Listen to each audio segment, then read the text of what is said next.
Rheumatoid arthritis एक बहुत ज़्यादा आम पाई जाने वाली बीमारी है। ये एक ऑटो इम्यून बीमारी है।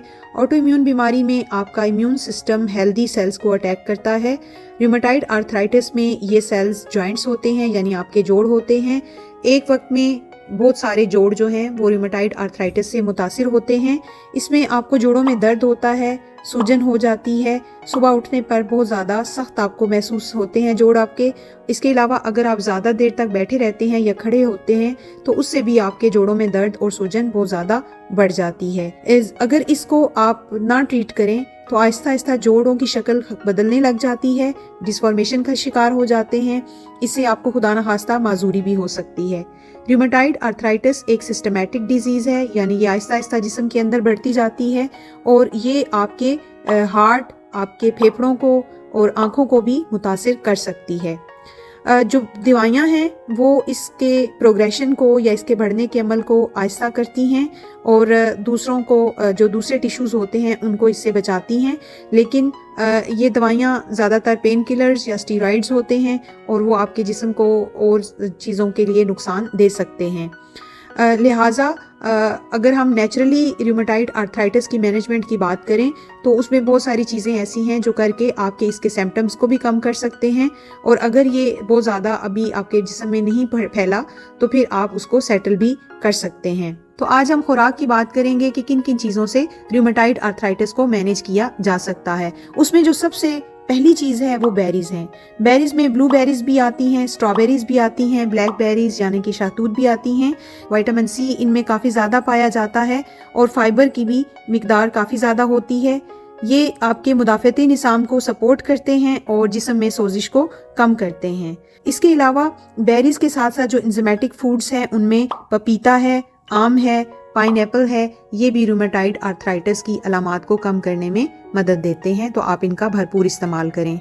अगली जो चीज़ है वो सब्ज़ पत्तों वाली सब्जियां हैं, जिनमें सलाद पत्ता आ जाता है, बंद गोभी, वो पर्पल और ग्रीन दोनों आप इस्तेमाल कर सकते हैं। ब्रोकली है, केल है, एस्परागस है। जितनी तेज़ रंग की सब्जी होगी उसका उतना ज़्यादा फ़ायदा होता है।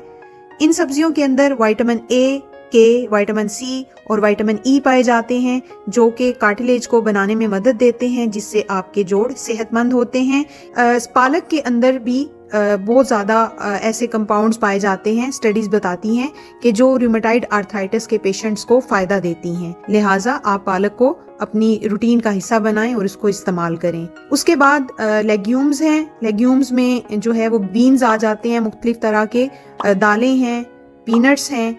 लेग्यूम्स के अंदर प्रोटीन्स बहुत ज़्यादा होती हैं, फाइबर पाया जाता है। इसके अलावा विटामिन बी कॉम्प्लेक्स पाया जाता है। बहुत सारी मिनरल्स जैसा कि आयरन, कैल्शियम, पोटेशियम, फास्फोरस और जिंक पाए जाते हैं। सर्दी का मौसम है, अब जो फ़िश का इस्तेमाल है वो भी रूमेटाइड आर्थराइटिस के पेशेंट्स के लिए बहुत ज़्यादा बेनिफिशियल हो सकता है। इसमें ज़्यादातर जो फैटी फ़िशेज़ हैं जैसा कि सामन है, सार्डीन्स हैं, मैक्रियल है, कोड फिश है, हेरिंग है, ये आप ज़्यादा से ज़्यादा इस्तेमाल करें। इनमें बहुत मिकदार के अंदर विटामिन डी पाया जाता है। इसके अलावा ओमेगा 3 फैटी एसिड्स की जो है वो भरपूर इनके अंदर क्वांटिटी पाई जाती है। ये दोनों चीज़ें विटामिन डी और ओमेगा 3 फैटी एसिड्स जो हैं ये सोजिश को, स्वेलिंग को, दर्द को कम करते हैं। और आप जो ओमेगा 3 फैटी एसिड्स है अगर आप वो आपकी रूटीन का हिस्सा बना लें और इसको एज अ सप्लीमेंट आप इस्तेमाल करते रहें तो आपको दर्द की दवा लेने की ज़रूरत जो है वो बहुत कम पड़ेगी। अगर आप फ़िश नहीं खाना चाहते तो आप विटामिन डी और ओमेगा 3 फैटी एसिड्स जो हैं इनके सप्लीमेंट्स या कैप्सूल्स का इस्तेमाल कर सकते हैं। इसके अलावा जो नट्स हैं, अगर आप नट से एलर्जिक नहीं हैं तो उनका इस्तेमाल आर्थराइटिस की अलामात में आपको बहुत ज़्यादा फ़ायदा देगा।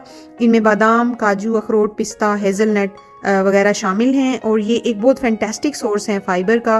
विटामिन ई की एक भरपूर क्वांटिटी इनके अंदर पाई जाती है। इसके अलावा मिनरल्स जैसे कि सेलेनियम, मैग्नीशियम और कॉपर पाए जाते हैं। इसके अलावा जो नट्स हैं ये हमारे बॉडी के कोलेस्ट्रॉल को जो है वो रेगुलेट करते हैं, ट्राइग्लिसराइड्स के लेवल को कम करते हैं। इनके अंदर फैट का काफ़ी हाई कंटेंट पाया जाता है, लेकिन ये फैट्स जो हैं ये मोनो अनसैचुरेटेड फैट्स होती हैं और ये आपके जिस्म के लिए बहुत ज़्यादा हेल्दी हैं। स्टडीज़ ने ये बात साबित की है कि अगर आप रोज़ाना 30 ग्राम नट्स का इस्तेमाल करते हैं तो उससे जो दिल की बीमारी है उसमें 30% तक कमी होती है। अगली चीज़ चिया सीड्स हैं। ये ओमेगा 3 फैटी एसिड से भरपूर होते हैं और ये आपके जो 10 ग्राम सर्विंग है उसमें फ़ाइबर इतना दे देते हैं जो आपके दिन के लिए, आपके दिन की रिक्वायरमेंट के लिए बहुत ज़्यादा काफ़ी होता है। इससे आपका जो गट माइक्रोब है वो हेल्दी रहता है और जो बैक्टीरिया हैं अच्छे वो पैदा होते हैं, लिहाजा शॉर्ट चेन फैटी एसिड्स आपके बॉडी के अंदर ज़्यादा मिकदार में पैदा होता है और सोजिश कम होती है। ऑलिव ऑयल को भी रूमेटाइड आर्थराइटिस के पेशेंट्स के लिए बहुत ज़्यादा मुफीद पाया गया है। इसमें पाया जाने वाला ओलेक एसिड और ओलियोकैंथल नेचुरल एंटी इन्फ्लेमेटरी खसूसियात रखते हैं, लेकिन इसको लेते वक्त एक चीज़ का ख्याल रखें कि कोल्ड प्रेस्ड और अनफिल्टर्ड ऑलिव ऑयल जो है वो आप इस्तेमाल करें। इसके अलावा रूमेटाइड आर्थराइटिस के पेशेंट्स जो हैं वो किनोआ लें, वाइल्ड राइस लें, ब्राउन राइस लें, ग्लूटेन फ्री ओट्स का इस्तेमाल कर सकते हैं, बकफीट का इस्तेमाल कर सकते हैं। इससे उनको काफ़ी आराम आएगा। लेकिन जिस चीज़ से उन्होंने बचना है वो ज़्यादा मीठी, ज़्यादा चिकनाई वाली प्रोसेस चीज़ें हैं। इससे जो है वो बॉडी के अंदर इन्फ्लेमेशन बढ़ती है, लिहाजा इनको आपने अवॉइड करना है। फर्मेंटेड फूड्स जो हैं वो बहुत ज़्यादा इफ़ेक्टिव हैं रूमेटाइड आर्थराइटिस की अलामात को कम करने के लिए। ये नेचुरल प्रोबायोटिक्स होती हैं और इसमें आप दही का इस्तेमाल कर सकते हैं, केफीर का इस्तेमाल कर सकते हैं। इसके अलावा आप गोभी को और खीरे को फर्मेंट कर सकते हैं। तकरीबन हर चीज़ जो है सब्जियों के अंदर उसको आप फर्मेंट कर सकते हैं, उसका एक प्रॉपर तरीका होता है। आने वाली वीडियोस में मैं आपको वो ज़रूर समझाऊंगी। इसको आपने ज़्यादा इस्तेमाल करना है। इसके अलावा जो स्पाइसेस हैं उनमें से हल्दी और अदरक जो है वो एंटी माइक्रोबियल, एंटी इन्फ्लेमेटरी और एंटीऑक्सीडेंट खसूसियात रखता है। रूमेटाइड आर्थराइटिस के जो है वो मार्कर्स, उनको ये दोनों स्पाइसेस बहुत ज़्यादा कम करते हैं। इन मार्कर्स में जो है वो क्रिएटिव रिएक्टिव प्रोटीन और ESR शामिल हैं, लिहाजा आप इनको ज़्यादा से ज़्यादा अपनी खुराक का हिस्सा बनाएं। सुबह और शाम आप वॉक करें और सुबह शाम की जो सूरज की रोशनी है उसको जिस्म में एब्जॉर्ब करें। इससे आपके बॉडी को विटामिन D मिलेगा और जिस्म की इन्फ्लेमेशन कम होगी। उम्मीद है आज की वीडियो आपको पसंद आई होगी। अपना फीडबैक ज़रूर शेयर करिएगा। अल्लाह हाफिज़।